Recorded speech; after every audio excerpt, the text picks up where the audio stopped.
Bismillahirrahmanirrahim. Alhamdulillahirabbil alamin wassalatu wassalamu ala asyrafil anbiya'i wal mursalin nabiyina Muhammadin wa ala alihi wa sahbihi wa man tabi'ahum bi ihsanin ila yaumiddin. Amma ba'd. Ayyuhal akhwatul akhawat, jemaah semua yang dirahmati Allah Azza wa Jalla. Alhamdulillah, tentunya senantiasa kita bersyukur kepada Allah Azza wa Jalla atas segala nikmatnya, yang dengan nikmat tersebut kita hari ini bisa mengikuti kajian atau melanjutkan kajian rutin kita pada hari ini, dan semoga Allah Subhanahu wa taala di taat yang lainnya diterima di sisinya Rabbul Alamin. Jamaah semua yang dirahmati Allah Azza wa Jalla, jadi kita akan melanjutkan sekarang bahasan kitab Al-Kabair yang kita bacakan dari karya Al-Imam Adz-Dzahabi rahimahullahu ta'ala.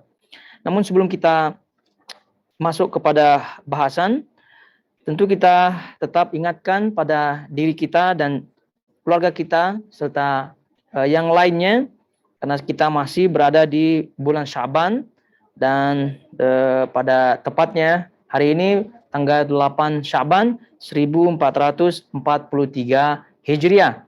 Dan tentunya tidak lama lagi Ramadan akan menggantikan bulan Sya'ban. Artinya Ramadan akan tiba. Pertama, kita senantiasa berdoa kepada Allah agar kita disampaikan ke bulan Ramadan tersebut dalam keadaan sehat walafiat. Allah memberikan kita taufik untuk mengamalkan seluruh amal-amal ketaatan di dalamnya, sehingga Allah Subhanahu wa taala memberikan kepada kita janji-janjinya, dan seterusnya kita keluar dari Ramadan dalam keadaan menggapai kejayaan, menggapai kemenangan yang hakiki tentunya. Nah, tentu itu semua kita akan dapatkan sebagaimana kita telah diingatkan, bergantung persiapan kita tentunya pada bulan Sya'ban ini, sehingga patut untuk kita diingatkan dan mengingatkan diri kita masing-masing, keluarga kita khususnya, untuk senantiasa mempersiapkan diri strategi dalam menghadapi atau menyambut bulan Ramadan tersebut. Jadi diantaranya adalah mumpung masih awal-awal bulan Sya'ban, tadi kita sebutkan sekarang ini hari ini 8 Sya'ban, jadi hendaknya berusaha untuk berpuasa dan juga amal-amal soleh yang lainnya. Dan dalam hal ini kita ingatkan hadis Nabi SAW, di mana Aisyah radhiyallahu taala anha bertanya kepada Nabi SAW, apa penyebab beliau banyak berpuasa di bulan Sya'ban, yang di mana beliau tidak pernah berpuasa sebanyak itu di bulan-bulan lainnya. Nabi SAW menjawab di situ, dzalika syahrun yaghfulun nas anhu baina Rajab wa Ramadan wa huwa syahrun turfa'u fihi al-a'mal ila rabbil alamin fa ahabbu an yarfa'a amali wa ana sha'im. Ini hadis masyhur sekali, namun kita ingatkan diri kita dengan hadis ini untuk menyemangatkan diri kita agar tetap mempersiapkan diri guna menyambut bulan Ramadan tadi.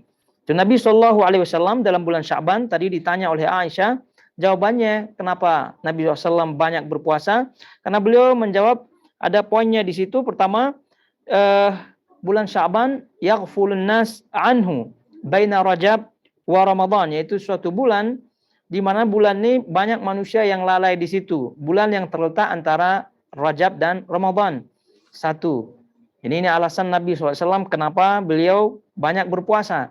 Karena manusia banyak lalai di situ, di bulan di tengah-tengah antara bulan Rajab dan bulan Ramadan, yaitu bulan Sya'ban. Banyak manusia lalai di situ. Kemudian yang kedua, alasan Nabi SAW yang beliau sebutkan dalam hadis tersebut adalah syahrun turfa'u fihi al-a'mal ila rabbil alamin. Yaitu bulan, disitulah Allah Subhanahu wa taala atau disitulah amal-amal naik ke Rabbil Alamin, diangkat ke Allah Subhanahu wa taala, diangkat di situ. Kemudian yang ketiga, fahabbu an yarfa'a amali wa ana shaim. Nabi SAW menginginkan, menyukai agar amal-amalannya, agar pada waktu amalannya naik, beliau dalam keadaan berpuasa. Beliau dalam keadaan beramal soleh, khususnya puasa. Jadi ini 3 alasan dalam hadis ini, di mana hadis ini sangat jelas sekali dan masyhur sekali. Oleh karena itu hendaknya kita mentadabburi Nabi SAW alasannya sedemikian detail alasan beliau SAW. Jadi bukan hanya semata-mata untuk persiapan fisik saja, tidak.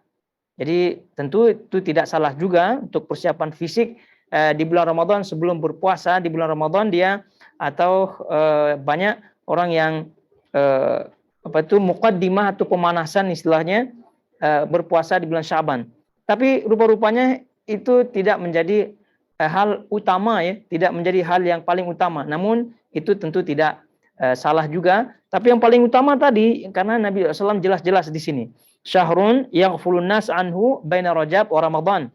Karena di situ banyak manusia yang lalai antara pertengahan Rajab dengan Ramadan. Karena orang-orang terdahulu itu sangat-sangat menghormati yang namanya Ashhur al-Hurum, menghormati bulan-bulan haram dan juga menghormati bulan Ramadan.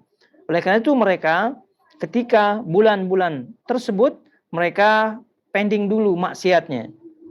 Jadi mereka stop dulu karena ini Rajab, Rajab bulan haram, tidak boleh. Artinya mereka pun segan di situ. Kalau bulan Ramadan dah jelas di situ bulan Ramadan. Nah, ini yang di tengah-tengah itu biasanya free di situ. Itu bebas di situ. Oleh karena itu banyak orang lalai di situ. Ya, lalai terjerumus ke dalam kemaksiatan, kemudian lalai tidak rajin melakukan ketaatan dan seterusnya daripada klien-klien yang ada karena memang di situ tengah-tengah tidak termasuk bulan haram dan juga tidak disebutkan keutamaan-keutamaannya seperti bulan Ramadan. Nah, oleh karena itu para ulama dalam menyebutkan faidah atau fawaid dari hadis ini sebagaimana yang disebut oleh Ibnu Rajab rahimahullahu taala bahwa dianjurkan untuk lebih giat lagi beramal di dalam masa-masa atau waktu-waktu manusia lalai. Jadi di situ ada keutamaan dari waktu-waktu yang manusia banyak lalai di situ. Jadi banyak kalau waktu-waktu yang manusia banyak lalai di situ, lalu kemudian kita beramal, insya Allah di situ ada keutamaan. Di situ ada keutamaan dari istimbat hadis ini. Jadi banyak orang lalai, misal di waktu atau ya di sini Syaban, atau juga banyak orang lalai di malam hari raya. Di malam hari raya banyak itu lalai juga. Nah di situ ya walaupun tidak ada anjuran secara khusus, namun dalil secara umum sebagaimana yang disebut oleh Nabi SAW ini itu dianjurkan untuk memfokuskan atau menyemangatkan diri mengamalkan amalan pada masa-masa pada waktu-waktu manusia banyak lalai di situ. Banyak lalai ya seperti contoh Syaban atau juga banyak lalai contohnya juga malam hari raya itu banyak sekali lalai-lalai di situ karena memang di situ malam ya kebebasan kalau mereka sebutkan. Kalau dari Ramadan mereka berpuasa kemudian malamnya bahkan naudzubillah bermaksiat dan seterusnya. Nah, ini keumumannya, namun tentunya tidak ada dalil khusus ya di situ. Namun dari sini kata Ibnu Rajab rahimahullahu taala dianjurkan untuk mengamalkan atau bersemangat mengamalkan amalan pada saat manusia lalai di situ. Oleh itu Nabi SAW semangat giat dalam mengamalkan amalan soleh di bulan Syaban, terutama saum, terutama puasa. Dan juga tidak luput tentunya amal-amal soleh yang lainnya yang pernah kita sebutkan, qiraatul Quran, dan juga amal-amal soleh yang lainnya. Kemudian di situ kata beliau syahrun turfa'u fihi al-amal. Yang kedua, karena bulan tersebut adalah bulan di mana amalan-amalan naik, diangkat. Diangkat menuju Allah Subhanahu wa taala, artinya ditampakkan di situ. Nah, khususnya pada malam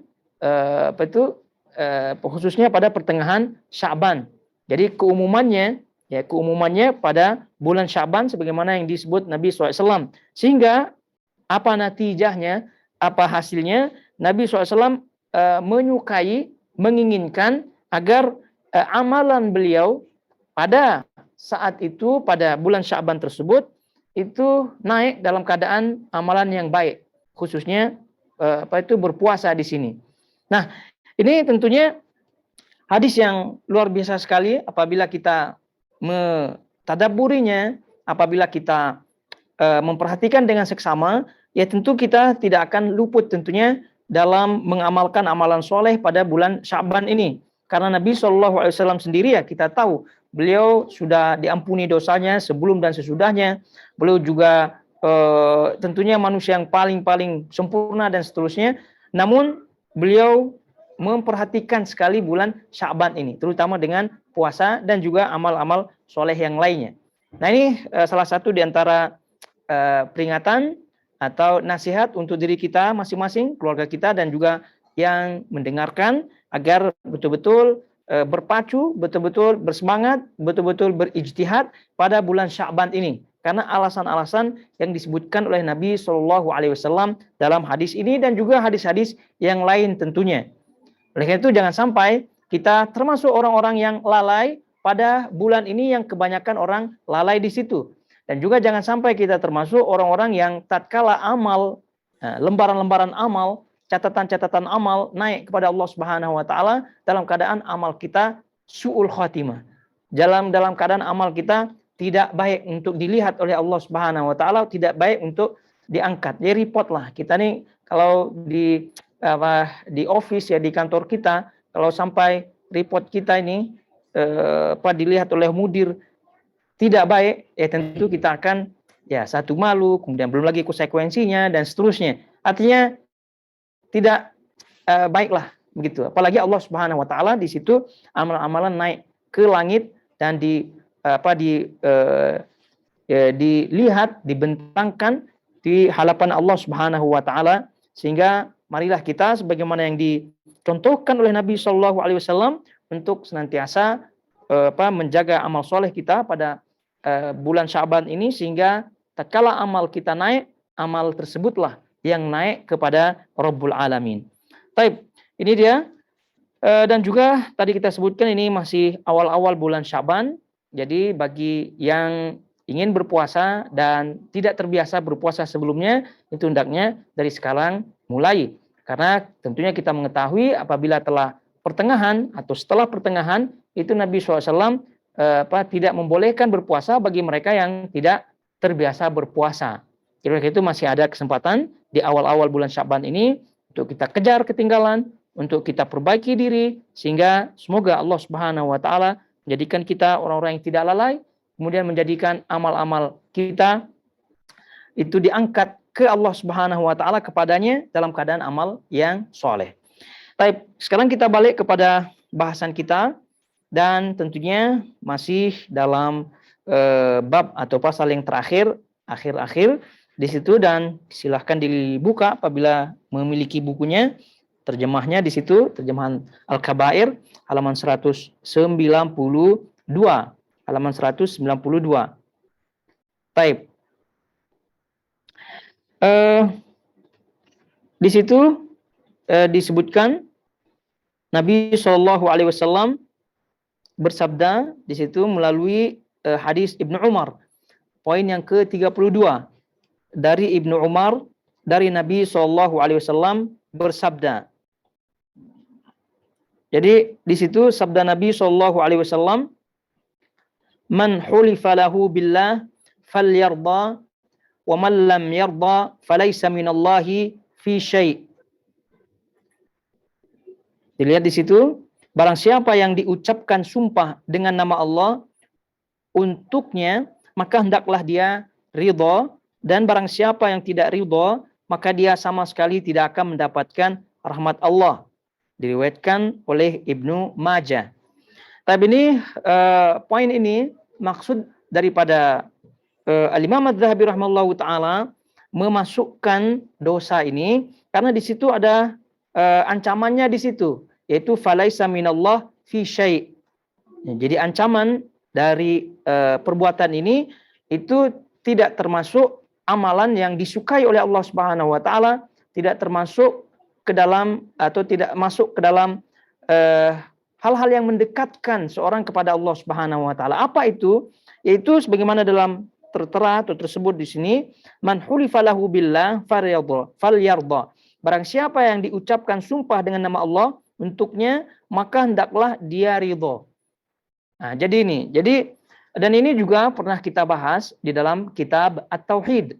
Dalam kitab At-Tauhid ini pernah kita bahas berkaitan dengan ta'zimullah, berkaitan dengan mengagungkan Allah Subhanahu wa taala, sehingga di situ dibahas tidak boleh bersumpah dengan nama selain Allah.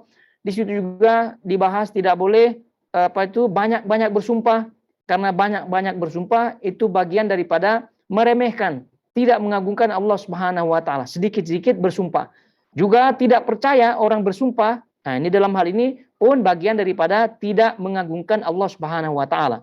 Sehingga dalam hal ini poinnya, apabila ada orang yang bersumpah kepada kita, baik bersumpah dalam rangka mengkhabarkan sesuatu atau membantah sesuatu, baik bersumpah ketika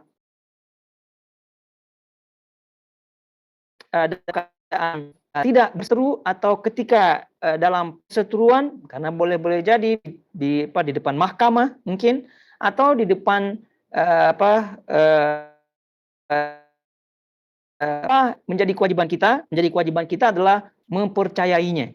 Kewajiban kita adalah mempercayainya. Terutama ketika kita berseteru, apabila kita ada permasalahan yang serius misalnya. Jadi hendaknya apa kewajiban kita? Tadi kita sebutkan untuk kita mempercayainya. Kenapa? Karena dia telah bersumpah dengan nama Allah Subhanahu wa taala. Karena sumpah dengan nama Allah, membawa nama Allah, ini adalah membawa suatu yang paling agung, suatu yang paling besar, segala maha, yaitu Rabbul Alamin. Jadi apabila kita tidak mempercayainya, maka sama saja kita tidak menganggap itu besar. Jadi karena hal ini banyak yang tentu salah dalam memahami atau tidak memahami, sehingga banyak di antara mereka jangan bawa-bawa nama Allah katanya. Jangan bawa nama Allah. Ya tentu sebagaimana pernah kita juga sebutkan, sumber atau sebab daripada dosa dan juga salah paham atau maksiat dan seterusnya, itu kan ifrat dan tafrid, berlebihan dan meremehkan. Jadi ada orang yang berlebihan, dikit-dikit bersumpah. Ada yang meremehkan tadi, jangan bawa-bawa nama Tuhan. Jangan sedikit-dikit bersumpah. Jangan, ini katanya kita tidak ada kaitan dengan Tuhan. Ini nauzubillah. Jadi contohnya ada orang yang mengkabarkan kepada kita, atau ada orang yang bermasalah dengan kita, entah itu mengingkari atau menetapkan sesuatu, wallahi ini benar terjadi. Wallahi saya tidak pernah mengambilnya. Wallahi saya tidak pernah mengambilnya. Karena mungkin kita menuduhnya, atau ada orang lain yang menuduhnya, lalu orang ini mengatakan, wallahi saya tidak pernah mengambilnya. Ya kalau udah dia bilang wallahi, maka kewajiban kita menyerahkan itu semua kepada Allah Subhanahu wa taala, karena itu adalah bentuk pengaguan kita kepada Allah Subhanahu wa taala. Nah, apabila kita menolaknya, maka inilah dia falaisa minallahi fi syai'. Dan barang siapa yang tidak ridho, maka dia sama sekali tidak akan mendapatkan rahmat Allah. Ini salah satu di antara tafsirannya. Dan juga itu bukan bagian daripada qurbullah, bukan bagian daripada syariat Allah, bukan bagian daripada hal yang mendekatkan kepada Allah Subhanahu wa taala. Mana ini adalah ancaman, sehingga Imam Adz-Dzahabi rahimahullahu taala memasukkannya ke dalam hal ini, yaitu ke dalam al-kabair. Tentunya yang pernah kita bahas, ini bagi orang yang bersumpah, bagi orang yang tidak ada jejak bohongnya, atau sering memang orang ini tidak pernah kita ketahui case-case berbohong. Lalu kemudian dia bersumpah, ini masuk dalam hadis ini. Tapi kalau ada orang yang kebiasaannya berbohong, atau kita dapati kabar atau tentang orang ini sering berbohong, maka boleh kita bantah tersebut. Nah, ini yang disebutkan oleh para ulama. Namun hukum asalnya kita percaya. Jadi kalau dia, wallahi saya tidak pernah, wallahi dia pernah begini, wallahi saya ini, saya itu. Jadi kalau udah bilang wallahi, maka kita serahkan dia. Dia urusannya kepada Allah Subhanahu wa taala nanti di akhirat. Dia urusannya di hadapan Allah Subhanahu wa taala. Adapun kita dalam bentuk kita mengagungkan Allah Subhanahu wa taala, maka kita terima itu. Apapun konsekuensinya. Ya mungkin konsekuensinya kita rugi, ya rugi di dunia. Nah, tidak masalah. Kalau rugi di akhirat, nah itu yang kita tidak inginkan. Nah, tapi kalau ada bukti-bukti yang lain yang memperkuat posisi kita walaupun dia bersumpah, namun ada bukti-bukti yang lain. Ini maknanya bukti-bukti itu yang kita pakai apabila betul-betul bukti tersebut nyata. Artinya orang ini betul-betul bohong.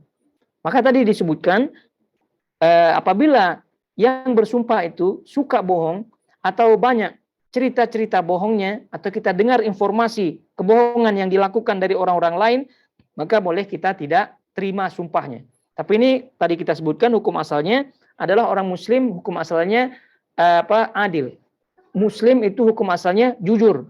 Karena Nabi SAW ketika ditanya apakah seorang mukmin itu apakah seorang mukmin itu berzina, Nabi SAW ditanya ketika itu, ya. Tapi apakah seorang mukmin berbohong? Seorang mukmin tidak berbohong. Bolehlah dosa-dosa yang lain karena memang tergelincirnya ketika imannya lemah dan seterusnya, berzina, mencuri, itu bolehlah. Nah, artinya apa? Bukan pembenaran, tapi ya terkadang mukmin tergelincir di situ. Tapi kalau berbohong, kata Nabi SAW tidak. Al-mu'min la. Al-mu'min yakdzib la. Al-mu'min itu berbohong. Seorang mukmin, seorang muslim sejati bohong apa tidak? Tidak. Karena bagaimanapun keadaannya, dia tidak berbohong. Apapun konsekuensinya, seorang mukmin sejati tidak pernah bohong. Begitu dia. Tapi kalau berzina, kalau mencuri, ya mungkin saja. Karena keimanan di situ lemah dan seterusnya.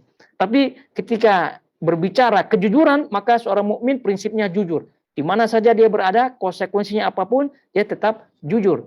Nah, dalam hal ini itu dari hukum asal seorang mukmin itu jujur. Jadi ketika dia bersumpah dalam pembenaran atau dalam penafiannya, maka kita wajib menerimanya. Nah, ini hukum asalnya. Tapi ya tadi ada saja yang keluar daripada hukum asal, banyak bohongnya, kemudian banyak track recordnya yang berbohong, maka tentu kita tidak terima. Nah, lagi-lagi alasannya kenapa? Karena ini adalah min ta'zimillah, alasannya karena ini adalah bentuk pengagungan kita kepada Allah Subhanahu wa taala. Dan tadi di awal kita sebutkan bahwa salah satu di antara pengagungan kita kepada Allah Subhanahu wa taala dalam bersumpah, tidak banyak bersumpah, sedikit-dikit bersumpah, hal remeh-temeh bersumpah. Kata Allah Subhanahu wa taala, "Wahfadzu aimanakum." Jagalah sumpah-sumpah kalian, jangan cepat terlepas.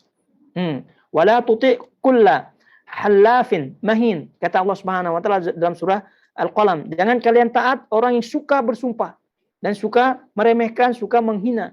Wala tuti' kulla halaf di situ. Jadi jangan taat, jangan percaya kepada orang yang suka bersumpah, sedikit-dikit bersumpah, remeh-temeh masalahnya bersumpah. Jadi seorang mukmin boleh bersumpah, namun dalam hal yang betul-betul diperlukan sumpah. Sehingga kalau seorang mukmin bersumpah, maka kita pun wajib menerimanya, wajib mempercayainya. Karena dikit-dikit bersumpah, minta pun bersumpah, karena memang pernah ada hadisnya. Jadi apabila seorang itu minta dan bersumpah karena Allah, bersumpah atas nama Allah, minta dengan nama Allah, maka diberikan. Jadi banyak tersebar di media sosial, ya, minta, terus kemudian di situ karena Allah. Nah, apakah dikabulkan apa tidak? Ya tentu tidak dikabulkan karena orang ini meremehkan. Sedikit-dikit wallahi, sedikit billahi, tallahi, sedikit-dikit bersumpah. Jadi kalau hal demikian terjadi ya tentu kita tidak mempercayainya. Kenapa? Karena dia suka bersumpah, dan tadi kita sebutkan sering-sering bersumpah bagian daripada meremehkan Allah Subhanahu wa taala. Nah, karena tadi kita di awal ini Al-Imam Adz-Dzahabi rahimahullahu taala menyebutkan bagian daripada dosa besar orang yang tidak percaya akan sumpahnya orang. Kenapa? Karena itu adalah bagian daripada mengagungkan Allah. Ya, tadi banyak bersumpah pun bagian daripada meremehkan Allah Subhanahu wa taala. Karena kalau sedikit-dikit bersumpah karena apabila masalahnya remeh dan itu pun tidak perlu bersumpah sebenarnya. Nah, terus kemudian sedikit-dikit bersumpah itu nanti lama-lama nama Allah, asma Allah itu yang wabillah, wallahi, wabillahi, watallahi itu lama-lama akan luntur, lama-lama akan luntur. Nah, itu. Kemudian juga di antara mengagungkan Allah Subhanahu wa taala dalam sumpah adalah tidak bersumpah kecuali dengan nama Allah Subhanahu wa taala. Dan bahkan bersumpah atas nama selain Allah adalah termasuk bagian daripada kesyirikan. Nah, ini dia ikhwatul akhwat yang semua yang dirahmati Allah Azza wa Jalla, poin daripada bahasan daripada poin yang ke-32 dari hadis ini, yaitu barang siapa yang diucapkan sumpah dengan nama Allah yaitu pada permasalahan-permasalahan terjadi dengan sesama manusia atau keluarga atau orang lain, maka hendaklah dia ridho, diserahkan itu kepada Allah Subhanahu wa taala. Dan barang siapa yang tidak ridho, maka dia sama sekali tidak akan mendapatkan rahmat Allah Subhanahu wa taala. Namun hendaknya kita ingat, jangan sedikit-dikit bersumpah. Jangan. Jadi kenapa? Karena itu bagian daripada mengagungkan Allah Subhanahu wa taala, yaitu menjaga sumpah-sumpah kita. Jadi kalau hal yang betul-betul besar mendesak, maka baru setelah itu kita bersumpah. Baik. Kemudian kita lihat poin yang selanjutnya, poin yang ke-33. Dari Abu Bakar As-Siddiq, beliau berkata, Nabi SAW bersabda, la yadkhulul jannata khibbun wala mannanun wala bakhil. Tidak akan masuk surga orang yang khibbun. Nah, ini disebut di sini merusak hubungan. Jadi khibbun itu adalah khadda. Khibbun itu adalah maknanya adalah penipu. Maknanya penipu. Jadi la yadkhulul jannata, tidak akan masuk surga orang yang suka nipu. Karena orang nipu itu tujuannya adalah untuk kepentingan dirinya dan seterusnya merusak orang. Nah, tidak hanya hubungan antara orang-orang, tapi orang penipu tujuannya untuk mengambil keuntungan dan faedah untuk dirinya, dan selanjutnya konsekuensinya tadi kita sebutkan, orang yang ditipu rugi. Oleh karena itu di sini khibbun maknanya adalah penipu. Khibbun sekali lagi penipu yang merugikan manusia, karena penipu mesti rugi ya. Ya, jadi la yadkhulul jannata khibbun, kemudian wala mannanun. Mannan, orang yang memberi disertai dengan tindakan menyebut-nyebut pemberiannya. Suka nyebut-nyebut pemberiannya. Kemudian wala bakhil, dan orang yang bakhil. Ini kita paham bakhil ini. Namun hadis ini dhaif. Didhaifkan oleh para ulama hadis. Tapi kalau melihat maknanya itu semua sahih. Maknanya, artinya ini semua poin-poin yang ada di sini adalah termasuk dosa besar.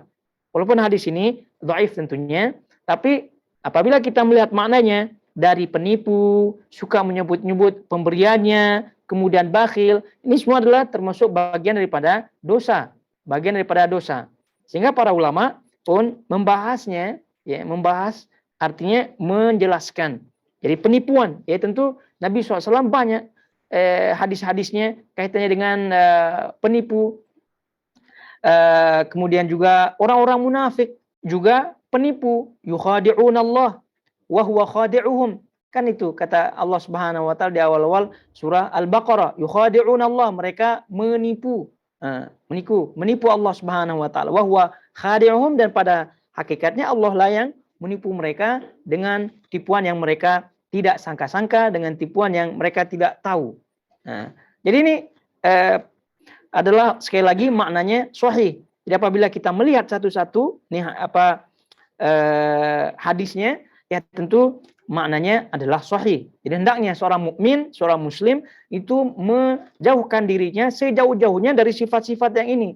Khibbun tadi kita sebutkan penipu, dan banyak sekali cara-cara orang menipu orang lain.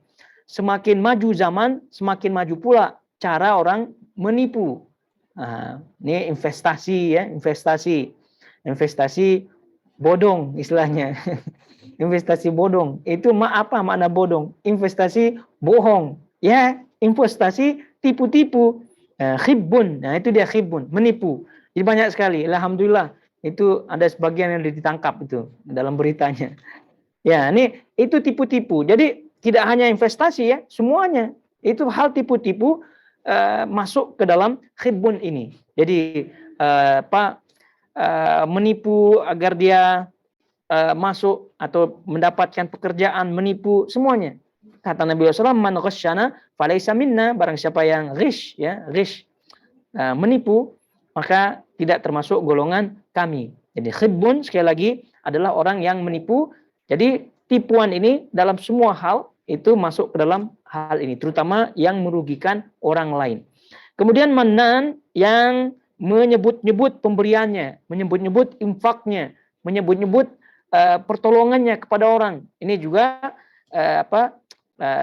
hadisnya banyak sekali karena ini menjauhkan seorang daripada keikhlasan dan juga menghancurkan nilai amal solehnya. Ya ayyuhalladzina amanu la tubtilu shadaqatikum bil manni wal adha. Ini Allah Subhanahu wa taala nyatakan, wahai orang yang beriman, jangan kalian batalkan nilai pahala sedekah kalian dengan al-man, menyebut-nyebut, wal adha, dan menyakiti orang yang kalian beri. Karena orang yang kita beri, apabila kita tanya-tanya terus, sebut-sebut, itu tersakiti. Walaupun kita tidak menyakitinya secara fisik, tapi orang yang kita berikan, apabila kita sebut-sebut terus pemberian kita, dengan cara langsung maupun tidak langsung, itu akan tersakiti. Di luar itu, sedekah, atau pemberian, atau pertolongan yang ikhlas adalah yang tidak disebut-sebut, baik langsung maupun tidak langsung. Karena apabila orang itu telah memberi, maka pada hakikatnya dia telah mengikhlaskannya lillahi ta'ala. Jadi apabila dia bertanya kembali atau menyebutnya bahkan atau menceritakan, ini berarti kan mengungkit-ungkitnya. Jadi ini jauh daripada nilai ikhlas.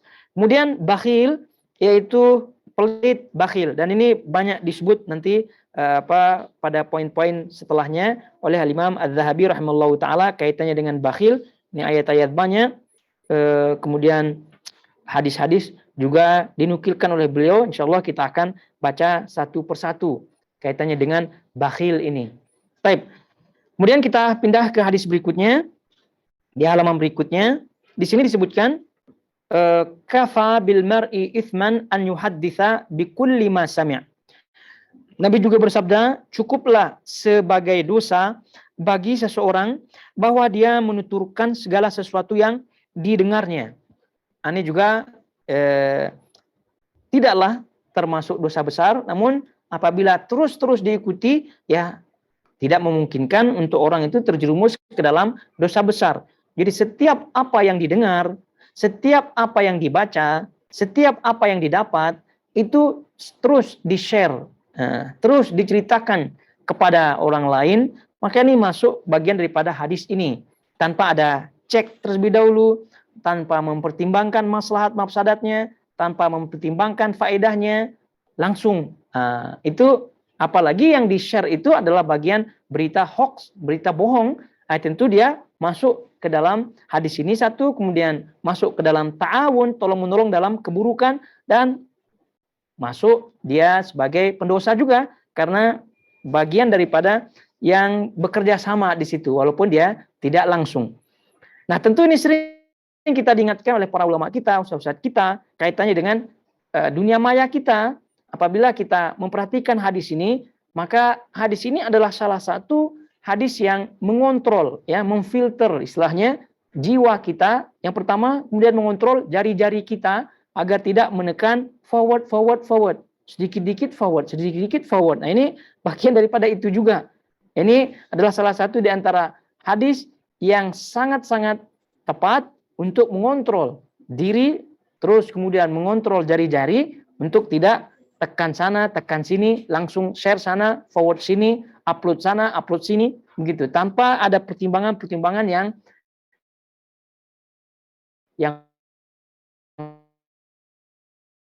masa untuk mendapatkan video dan seterusnya, terus kemudian kita share, terus kemudian kita forward, maka ini tentu masuk ke dalam hadis ini. Cukuplah sebagai dosa bagi seorang Bahwa dia menuturkan segala sesuatu yang didengarnya. Jadi dalam riwayat lain kafa bil mar'i kadziban. Dalam riwayat lain. Dalam riwayat ini disebut cukuplah sebagai dosa bagi seorang. Dalam riwayat lain kafa bil mar'i kadziban. Cukuplah orang itu dikatakan dusta apabila setiap apa yang didengar itu disampaikan. Setiap apa yang didengar itu dia ucapkan, dia ceritakan. Itu salah satu ciri orang-orang itu dekat dengan kedustaan. Karena apa? Karena apabila setiap apa yang didengar, setiap apa yang dibaca, setiap apa yang didapat di forward, di share, di upload, itu mungkin karena banyaknya yang di share, karena banyak yang di forward tadi, jadi mungkin yang selamat adalah yang selamat. Tapi saking banyaknya itu mesti ada yang tidak selamat dari sisi kontennya, dari sisi sahih apa tidaknya, itu pasti ada yang tergelincir di situ. Jadi karena itu tidak heran Nabi SAW menyebutkan kafa bil mar'i kadziban. Dalam riwayat lain, yaitu tadi cukuplah orang itu dikatakan dusta apabila setiap yang didengar itu disampaikan, diceritakan. Karena mungkin saja ada yang selamat, tapi karena seringnya begitu, setiap kali didengar sesuatu, didapat sesuatu, disampaikan, di-share dan seterusnya, ya maka nanti ada saja tatkala itu dia tergelincir di situ, membawa berita bohong, membawa hadis yang tidak sahih, kemudian membawa ajaran-ajaran yang jauh daripada pemahaman salaf, ajaran-ajaran yang keliru pahamnya sehingga orang lain mengamalkan, akan jadinya dia membawa kebohongan walaupun dia merasa tidak berbohong. Jadi walaupun dia merasa tidak berbohong, tapi Nabi SAW telah menjadikan itu sebagai ciri berbohong. Ciri berbohong. Jadi setiap kita melihat hadis ini, itu hendaknya kita memahami bahwa gerak-gerik seorang muslim, ucapannya, tulisannya, apa saja yang dilakukannya, hendaknya itu dengan kontrol diri. Kontrol diri. Jangan berlandaskan semangat semata. Jangan berdasarkan semangat nafsu semata. Ya, karena nafsu juga, semangat juga bagian daripada nafsu. Karena misal ada pengumuman gitu. Pengumuman entah pengumuman apalah begitu. Kaitannya dengan dunia, kaitan dengan akhirat, atau pengumuman lah. Banyak di antara orang-orang yang dia pengen agar dia menjadi orang yang pertama share pengumuman tersebut di grupnya. Pokoknya pengumuman apa saja. Mau pengumuman bisnis lah, pengumuman corona lah, pengumuman apa sajalah begitu. Jadi dia pengennya agar dia menjadi yang paling pertama. Jadi semua pengumuman apa tag gitu. Jadi tidak lihat nih apa sahih apa tidak begitu. Nah, ini juga masuk bagian daripada hal ini. Jadi oleh karena itu kontrol diri. Jadi kalau hal-hal tersebut tidak berpengaruh pada atau tidak berfaedah atau bahkan pada dirinya, faedah untuk dirinya dan seterusnya, ya sudah biarkan saja orang lain yang menge-share pengumuman tersebut. Nanti tahu ujung-ujungnya akan datang juga. Itu banyak sekali pengumuman yang tiba-tiba hoax. Yang tadi orang tuh sudah baca, wah orang tuh sudah mungkin takut, orang tuh sudah kecewa, atau mungkin saja orang itu sudah macam-macam lah perasaan-perasaan orang ya, karena orang lihat pengumuman tiba-tiba pengumuman tidak boleh. Kan jadi orang itu perasaannya gimana? Jadi nanti begini atau begini. Kan banyak itu pengumuman-pengumuman. Jadi denda sekian begitu. Ada itu di share, ada pernah di share apabila ini ternyata dendanya sekian. Jadi masalah murur gitu ya, contohnya pengumumannya, atau pengumuman yang lain lah begitu. Intinya berpengaruh, membuat orang itu resah, membuat orang itu takut, rupa-rupanya ujung-ujungnya tidak benar. Rupanya sekali lagi hoax, tidak benar. Nah, ini harus betul-betul dijaga. Dengan hadis ini cukuplah sebagai dosa bagi seseorang bahwa dia menuturkan segala sesuatu yang didengarnya. Atau dalam riwayat lain, cukuplah orang itu dikatakan pembohong, dusta. Nah, apabila setiap apa yang didengarkan dituturkannya, ya, baik di dunia maya maupun di dunia nyata. Ini harus betul-betul jadi kontrol diri kita, karena media sosial yang kita ikuti di dalamnya di masa kita ini tidak bisa dielakkan tentunya oleh sebagian orang, karena ada keperluan-keperluan di situ. Nah, kalaupun kita masuk di situ, maka kontrollah diri kita dengan nasihat-nasihat Nabi SAW. Karena ini bentuk daripada kesempurnaan ya, bentuk daripada kesohihan hadis-hadis Nabi Shallallahu Alaihi Wasallam. Memang di zaman beliau mungkin kalau Nabi SAW diceritakan tapi mustahil lah ya, ceritakan adanya teknologi sekarang ini ya mustahil lah, dan ya confirm tidak ada di zaman Nabi SAW. Tapi hadis-hadis beliau itu sangat-sangat tepat. Di mana saja kita berada, di zaman apa saja kita berada di dalamnya, hadis-hadis Nabi SAW selalu tepat. Dan ini adalah keyakinan kita sebagai seorang muslim, bahwa ajaran-ajaran Islam dari Al-Quran maupun Sunnah itu selalu tepat dari masa ke masa, dari zaman ke zaman. Karena memang yang menyebutkannya atau sumbernya satu, yaitu Allah Subhanahu wa Ta'ala yang Maha mengetahui sebelum, sedang, dan sesudah manusia, zaman, dan seterusnya. Itu Allah Subhanahu wa Ta'ala. Sehingga hadis ini itu tepat sekali, baik itu ada media sosial atau adanya internet atau tidak ada internet, apalagi ada internet tersebut, ini cepat sekali, tepat sekali untuk menjadi nasihat bagi kita agar kontrol diri. Jangan sampai kita mungkin mengontrol diri kita di hadapan orang untuk tidak berbohong, ya. Tapi rupa-rupanya kita di media sosial, rupa-rupanya kita menjadi sumber berita. Kita menjadi sumber berita. Kenapa disebut sumber berita? Jadi kalau ada berita, tunggu saja fulan, nanti dia yang ini. Kan masalah kita jadi sumber berita. Jadi setiap yang didengar kita nih. Sekarang nih berita Ukraine dengan ini berita apa di share. Entah itu pengaruh apa tidak di agamanya, tidak ada. Tapi dia suka share aja. Berita politik, entah di politik mana begitu, politik Indonesia, politik Malaysia, politik Singapura, politik mana saja, di share-nya di grupnya itu. Pokoknya dialah. Jadi orang bertanya nih, kalau orang itu tidak muncul berarti ada something wrong dengan dia, entah itu sakit apa tidak, orang ini sakit apa tidak. Jadi orang pun melihat demikian. Jadi jangan seperti itulah. Jadi kontrol diri kita. Jadi kalau kita share, tadi kita sebutkan nih, apakah kita termasuk hadis Nabi ini apa tidak? Gitu kita takut. Jadi itu apapun yang kita share itu hendaknya kita pertimbangkan. Kalaupun kita share atas nama candaan dan seterusnya, ya sesekali lah, begitu kan, menunjukkan kita ada di grup itu. Jangan pula senyap sama sekali. Gitu. Selama grup itu ada, dia selama itu tidak pernah. Dia cuma hanya memperhatikan saja. Itu pun ya kurang baik lah. Karena grup dalam sosial media itu kan adalah muamalah sosial.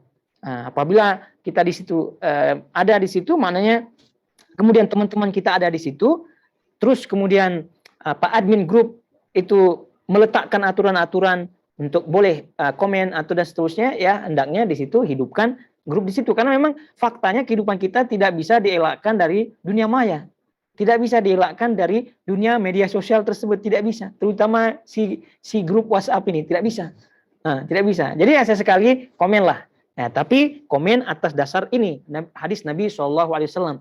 Kalau komen atau kalau muncul, forwardlah dengan sesuatu yang berfaedah, dengan sesuatu yang sudah dicek, sahih dan seterusnya.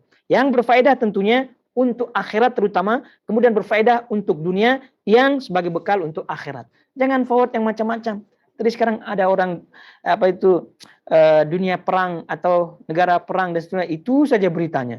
Ya kalau yang itu semua orang dah boleh cari ya, bisa cari sendiri itu. Dan memang macam-macam. Terus kemudian membawa opini lagi. Ya, opininya begini, ini negara ini yang betul sikapnya. Opininya orang negara ini memang salah, begitu, beropini. Jadi di situ bahasanya, ini masalah. Jadi itu sekali lagi ini hendaknya dijauhkan dari diri seorang muslim, dan ini nasihat untuk diri kita semua dan juga keluarga kita. Baik, selanjutnya dan tidak disebutkan di sini, namun disebutkan dalam cetakan yang lain dalam kitab Kabair, yaitu hadis kafa bil mar'i itsman an yudayya man yaqut. An yudayya man yaqut. Ini hadisnya namun tidak ditulis di cetakan ini, tapi di cetakan lain ditulis. Jadi sama-sama Al-Kabair oleh Imam Adz-Dzahabi, tapi beda cetakan. Jadi kalau cetakan yang lain ini, yang di Arabnya, itu ada hadisnya yang ini. Jadi kita baca saja untuk menyempurnakannya. Jadi kafa bil mar'i itsman, cukuplah sebagai dosa bagi seseorang an yudayya man yaqut, menelantarkan tanggung jawabnya, menelantarkan orang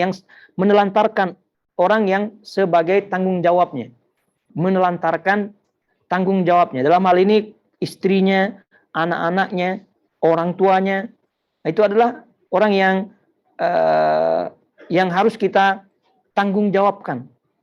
Nah, dalam arti seorang suami, ya, dalam ini seorang suami itu menelantarkan keluarganya. Dalam hal ini istri, anak, dan juga kalau ada orang tuanya. Nah, ya keumumannya istri anak lah. Itu kalau ditelantarkan masuk ke dalam hadis ini. Itu maksudnya Imam Az-Zahabi rahimahullahu taala. Ditelantarkan maksudnya di sini apa? Tidak diberi nafkah. Tidak diberi nafkah. Kemudian juga orang yang dia komit untuk dia jaga, kemudian untuk dia komit untuk dia biayai. Nah, ini juga masuk dari bagian hadis ini. Jadi kafa bil mar'i itsman, cukuplah sebagai dosa bagi seseorang an yudayya man yaqut, yaitu menelantarkan tanggung jawabnya. Jadi orang yang dia tanggung jawabkan dari keluarganya, terutama istri dan anaknya, apabila ditelantarkannya, tidak diberikan nafkah, maka masuk ke dalam hadis ini. Dan ini insya Allah kita wadih, jelas ya, namun diingatkan kembali, diriwayatkan oleh Imam Az-Zahabi, dan riwayat ini masyhur sekali. Hadis ini dalam hadis riwayat Imam Muslim. Ya, hadis tersebut hadis riwayat Imam Muslim. Jadi orang yang menelantarkan atau tidak memberi nafkah, jadi seorang suami khususnya ya, seorang suami apabila tidak memberikan nafkah pada istrinya, ini yang menjadi bahasan daripada hadis ini, dan tidak dilakukan lagi, ini adalah bagian daripada al-kabair. Jadi bagaimana bentuk memberikan nafkahnya, ya sesuai dengan keumuman, ya sesuai dengan standar normal. Ya, jangan juga seorang istri menyatakan dirinya tidak diberikan nafkah oleh suaminya, namun standarnya standar orang kaya. Nah, itu lain juga. Tapi standarnya adalah standar normal. Artinya seorang suami memberikan untuk belanja istrinya, kemudian untuk pakaian istrinya, untuk makan istrinya, kemudian tempat tinggal untuk istrinya, anak-anaknya. Nah, itu adalah bagian daripada normal. Nah, adapun bagaimana kelas-kelasnya, level-levelnya, itu ya tentu bergantung kemampuan masing-masing. Jadi apabila seorang itu menelantarkan, artinya tidak memberikan nafkah, itu tentu masuk ke dalam hadis ini. Nah, tentu sebagai laki-laki melalui hadis ini harus sebagai penggerak ya, diri untuk tetap semangat bekerja. Karena ada sebagian tradisi atau mungkin di sebagian kawasan yang istrinya malah bekerja. Istrinya malah bekerja, kemudian suaminya santai-santai di rumah. Ya, atau terbalik, istrinya kerja, suaminya jaga anak. Ya, suaminya. Ini tentu dah confirm masuk ke dalam hadis ini. Jangan seperti itu. Oke, itu apapun keadaannya, itu seorang suami itu betul-betul bekerja untuk memberikan nafkah pada istrinya. Sedikit banyak itu ya lain urusan. Ya, yang jelas dia berusaha untuk memberikan nafkah bagi istrinya, karena itu adalah kewajiban dia. Jadi itu cukuplah bagi seorang yang menelantarkan tanggung jawabnya.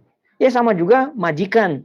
Ya, apabila ada pembantunya di situ menelantarkan pembantunya, tidak diberikan hak-haknya, gaji-gajinya tidak diberikan dengan sempurna, atau bahkan kadang-kadang, dan juga seorang bos, nah, contohnya di suatu perusahaan yang dia miliki, namun dia menelantarkan karyawan-karyawannya, begitu juga.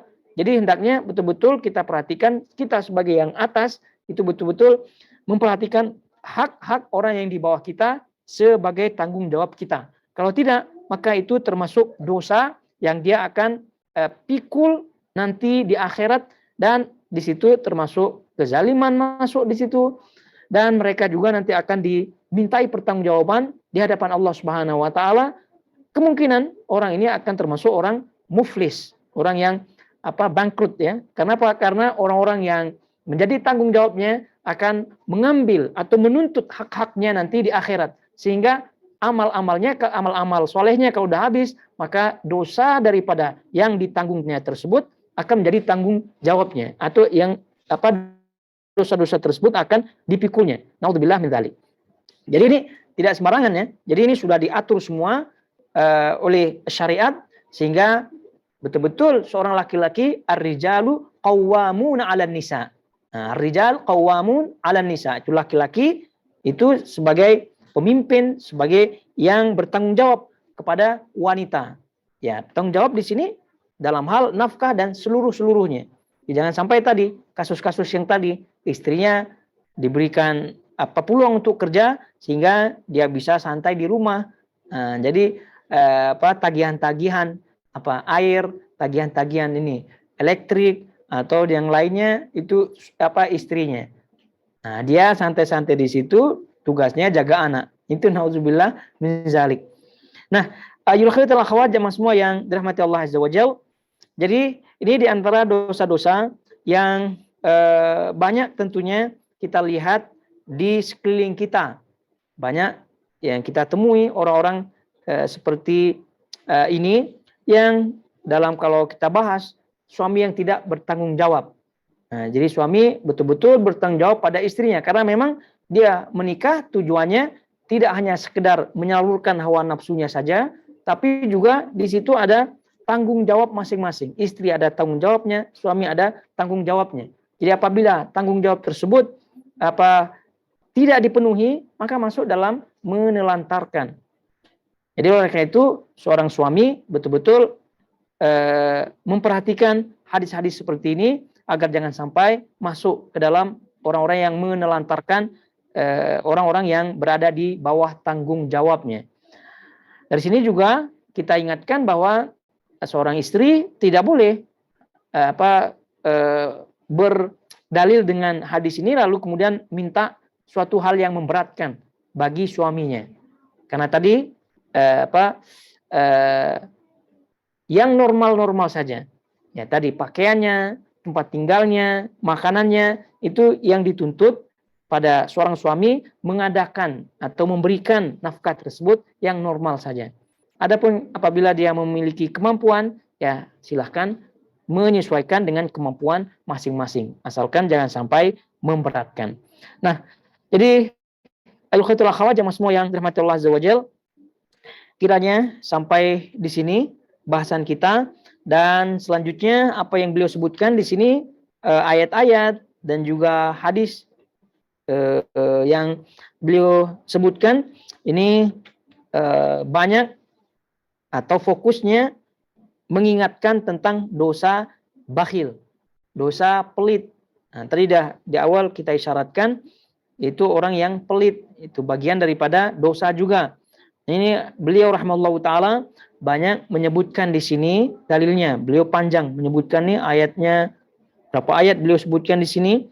Kemudian dalil hadisnya ini menunjukkan nih pelit ini juga bermasalah. Jadi pelit ini juga penyakit. Jadi banyak orang yang gara-gara penyakit pelitnya ini jadi terhalang mendapatkan pahala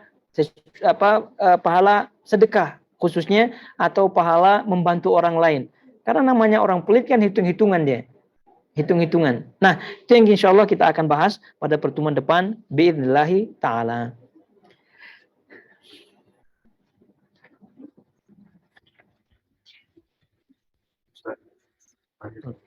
Betul. Kalau istri single parent itu bagaimana? Baik, jadi kalau istri satu-satunya tulang punggung istilahnya ya. Kalau istri tulang punggung artinya dia suaminya tidak ada, entah itu meninggal atau cerai, maka apakah boleh kerja apa tidak? Ya boleh tentunya. Itu boleh. Karena apa? Tanggung jawabnya kan anak-anaknya dia kalau ada anaknya. Jadi tanggung jawabnya ada anak-anaknya maka boleh bekerja. Tapi bekerja yang sesuai batasannya. Sesuai batas-batasannya. Jangan sampai keluar daripada batasan-batasannya. Jadi bekerja ya sesuai batasan dia, bekerja di tempat yang aman untuk dia, tidak menjadi fitnah, tidak tenggelam dalam fitnah. Kemudian aman untuk agamanya. Nah, jangan sampai bekerja namun dalam di tempat yang kebanyakan laki-laki di situ, kan ini tidak benar dan melampaui batas. Oleh karena itu apabila seorang wanita memahami sehingga dia harus bekerja, ya boleh saja dia bekerja dari rumahnya. Kalau ada skillnya, dia boleh menjual sesuatu yang boleh dijual daripada makanan-makanan, pakaian dan seterusnya. Sekarang juga jualan online pun, masya Allah, begitu banyak orang yang berhasil dari online tersebut. Jadi silahkan di situ. Hatta bukan single parent juga boleh bekerja pada asalnya seorang wanita. Namun pada batasannya dan juga tidak mengurangi hak suaminya. Itu dia, tidak mengurangi hak suaminya. Jadi maknanya apa? Kalau suaminya mengizinkannya, satu, kemudian juga tidak mengurangi hak suaminya, tidak mengurangi pelayanannya kepada suaminya, maka silahkan. Silahkan wanita itu bekerja, tak masalah. Tidak ada larangan wanita itu bekerja. Tapi harus pada batasan-batasannya, batasan-batasan syar'inya, melalui syarat-syaratnya. Nah, tapi pada asalnya, kalau suaminya itu telah mencukupi keperluannya, kebutuhannya, terutama keperluan sehari-hari, hajat sehari-hari, maka ya sudah, lebih aman. Lebih aman seorang wanita menjadi menjadi putri, ya, menjadi permaisuri di tempat di rumahnya. Nah, itu lebih aman daripada dia bekerja dan seterusnya. Tapi kalau diperlukan tak masalah kerja, tapi sesuai dengan batasannya. Nah, wallahu taala alam. Oh, nanti istrinya Ustaz yang single parent itu kan. Ya. Karena dia jabatannya terus naik gitu kan. Dia semakin sibuk akhirnya itu lebih baik disarankan menikah lagi bagaimana? Oh. Lebih cenderung lebih maslahat itu. Iya. Jadi kalau faktanya demikian, jadi masih ada umur untuk menikah, ya, masih ada umur menikah. Jadi wanita itu lebih baik menikah. Lebih baik menikah. Karena apa? Karena itu yang lebih selamat untuk agamanya. Selamat untuk agamanya, yang selanjutnya ada konsekuensinya di dunia. Dia tidaklah begitu penat untuk bekerja, mengejar karir dan seterusnya. Nah, tapi kalau kasus yang tadi karir menanjak, kemudian terbengkalai anak yang menjadi tanggung jawabnya, ini dikhawatirkan masuk ke dalam hadis ini. Jadi berdosa bagi orang yang melantarkan tanggung jawabnya. Jadi orang yang menjadi tanggung jawabnya. Jadi tidak hanya tanggung jawabnya dari sisi materi saja yang dia akan dituntut, tapi dari segi ukhrawinya, pelajaran anak-anaknya, din anak-anaknya, dia pun akan dipertanggungjawabkan.